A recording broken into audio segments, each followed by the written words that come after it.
Hello and welcome to Wired Outdoors. We have a great show for you today as we're going to be going after the biggest buck we've ever put on video in Wired Outdoors history, and I'm the lucky hunter. What makes this show so cool is we have a ton of history with this deer starting all the way in July with trail cam pictures, tons of velvet photos, but you don't want to get too excited in July because things tend to change between July and October. But he's hanging out in this particular area where we have one of our Whitetail Institute food plots, the Crick plot. It's always been a good food plot for us. Last year, my son shot his first deer here. So we get in August, we plant pure attraction from Whitetail Institute here. It grows phenomenal. And next thing you know, this buck is in there every single night. 3 weeks before season, we have trail cam pictures of him almost every single night. So Andy Tracer and I decided as soon as we get a chance, we're gonna get in there, the conditions are right. And it so happens the opening day Saturday, I'm in Eastern Pennsylvania at a wedding, absolutely dying because the conditions were right. Sunday you can't hunt in Pennsylvania. Monday, Tuesday, conditions aren't right. Wednesday, they finally turn a little, so we decide to head in. It's really hot, it's 80 degrees, but the wind is right. We're gonna rely on our scent lock and spraying down and hopefully being as scent free as we can. But let's see if we can get in and get it done on this Pennsylvania bruiser.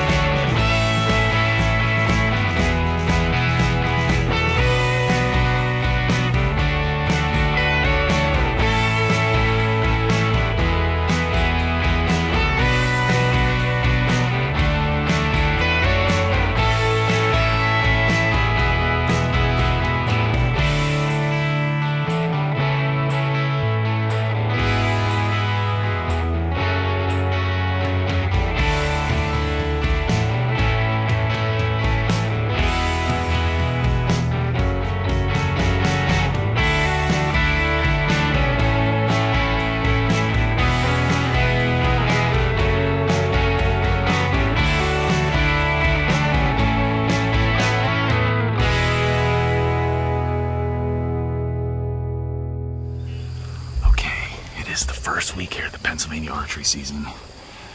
Really hot tonight. It was like 83 degrees when I was coming in, and it's northwest Pennsylvania, which is really warm for this time of year. I had my son calling out last night. He shot a doe with his Matthews bow. 2 nights ago I had Addison out, my 9-year-old daughter. We saw a really good buck. The deer have really been moving, but I've been waiting to hunt this particular. This is a pure attraction plot from Whitetail Institute.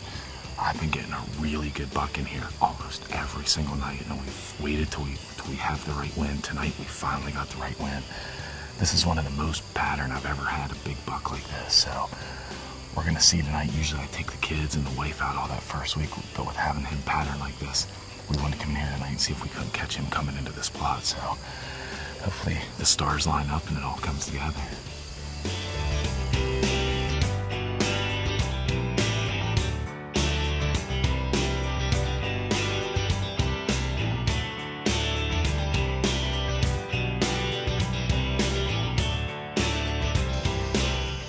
That's who we're looking for.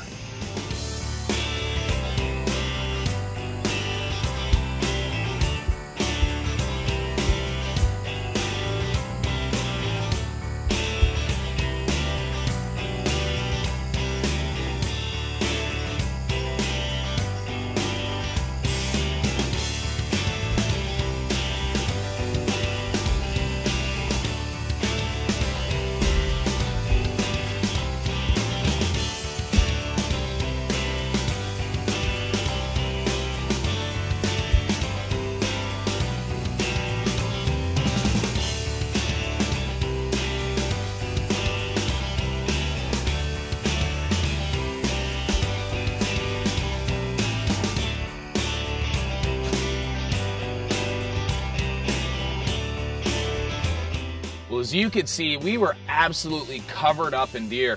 And from a cameraman and a hunter perspective, you love to be able to communicate a little bit during the hunt.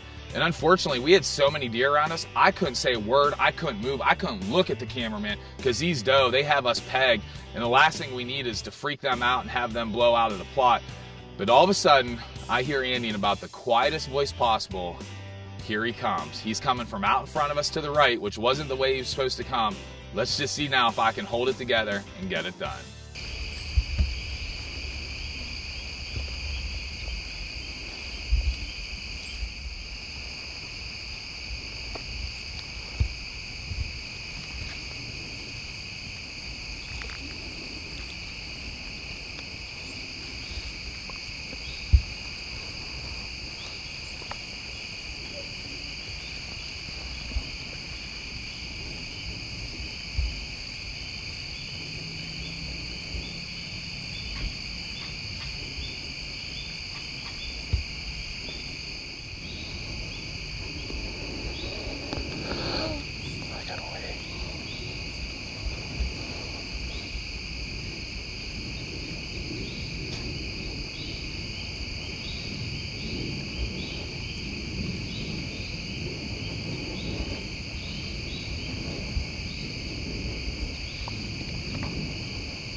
smoked him, Trey.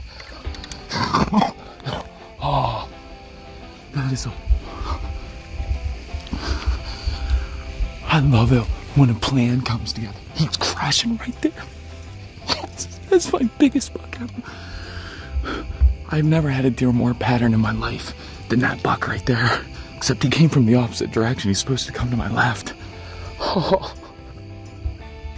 Yes. Yes.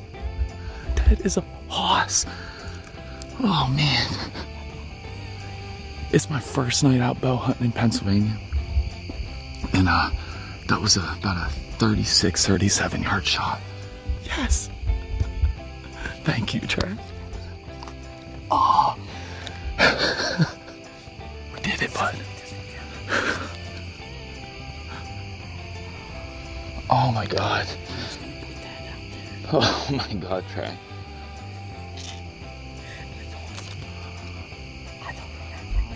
That's probably my biggest buck ever. That's definitely my biggest Pennsylvania buck. So needless to say, I'm freaking ready to do a backflip. Thank God I have my hunter safety system on, because I'm ready to freaking jump at this tree, because I know he's right up there.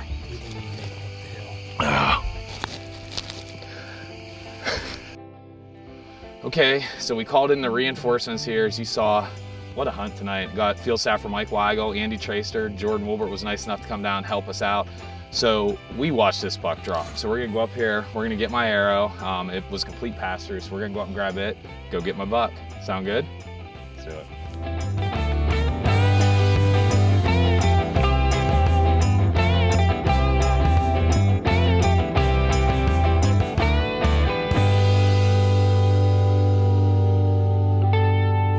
What do we have? Let's go get him. What, he didn't go 60 yards, man.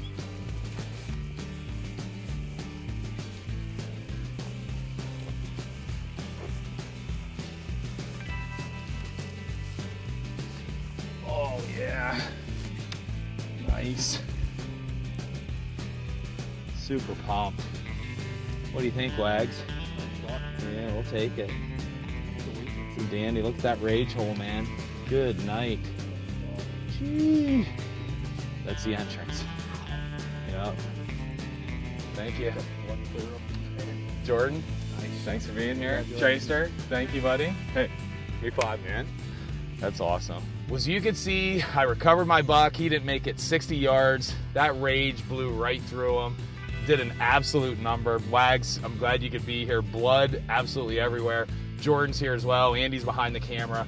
And just goes to show you, I've had one heck of a year. Shot that elk a couple weeks ago at 53 yards. This was my longest shot ever on a whitetail at 36, 37 yards.